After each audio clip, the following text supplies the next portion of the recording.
Ms. Schneider, has any improvement been made at all? Do you see any improvement made over the last 30 years? I think there have been improvements made. I think what we're saying is, based on our review of the science and on-the-ground situations that we're aware of, that further improvement can and should be made. Well, I think your own report states that mining impact performance show continuous performance improvement with 90% of active operations free of any adverse off-site impacts. Well, as I mentioned, those reports are based on data that the states provide to us. They're based on the state's existing programs, and so they don't take into account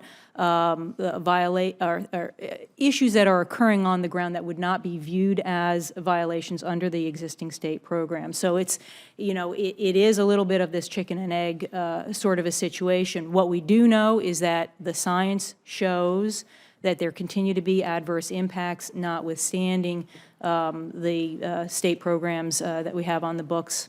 But improvements have been made, and I would say, I know that Senator Warren's questioning and Mr. Hecker's response basically has West Virginia in the crosshairs. I guess we're the poster child right now.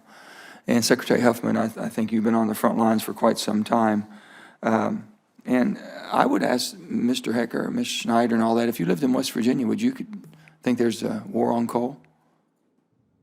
If you lived in West Virginia and your family or your community basically is trying to make improvements and trying to do things with what they're supposed to be able to do that's reasonable, would you think that there's a continued attack, war on coal? No, I think... You don't think there's a war on coal in West Virginia? The effort is to make the coal industry, like every other industry, satisfy the minimum federal requirement of compliance with water quality standards. And that is what my litigation I've been involved in is designed to do. There are widespread violations of those standards, and the rule would level the playing field so the coal industry has to meet the same standards that other industries do. But I'm saying, have you not seen any improvements whatsoever? Pardon me? Have you seen any improvements in water quality? Sure, there have been improvements. The problem is that the standards don't match the impacts on the ground. Selenium and conductivity are unregulated, and they weren't even, no one was even aware of them until we brought an action to require an EIS. In 2003, the scientists went into the field and they said, look, all these problems were here we didn't know about. And so since then, the science has just exploded, and now there's a consensus that these are the worst issues, the worst harms. Secretary Huffman, basically, as they've identified what they consider to be the gravest problems that we have, how have we identified that in West Virginia, and what actions have been taken? And is it even feasible to meet the standards they're requiring? Well, there are continuous improvements being made, and those improvements are made over time as a result of the agency through science, through even the impacts of third-party lawsuits. We make adjustments to the program. Selenium, selenium is a water quality standard, and it is what it is.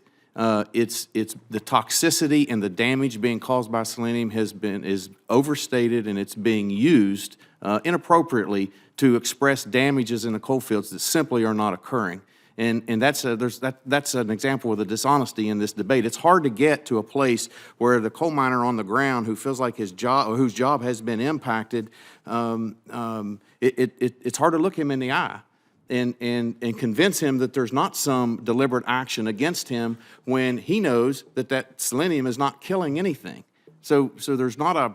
It's frustrating to not get to not be able to make a practical application. So now anytime that these issues come up on us from outside of our state, there's a tendency to resist everything. It's just difficult to have that honest debate about what really is wrong. Do you think it's all been because of mountaintop target on mountaintop mining? I think because of what mountaintop mining is and what it represents and what people believe it to be. I think that was the target initially, and it's been, and unfortunately, the other types of coal mining are suffering the consequences. And being from West Virginia, I know you're born and raised same place I've been born and raised.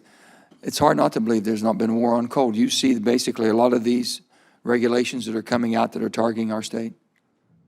Oh, yeah, absolutely. We're you know, being in the Appalachian Highlands, the highest of the Appalachian Highlands, and that's these rules are focused on that region. Absolutely. So you see, I mean, the pushback that we get and just trying to find a reasonable, they make it look like West Virginia, we don't care about water and don't care about air.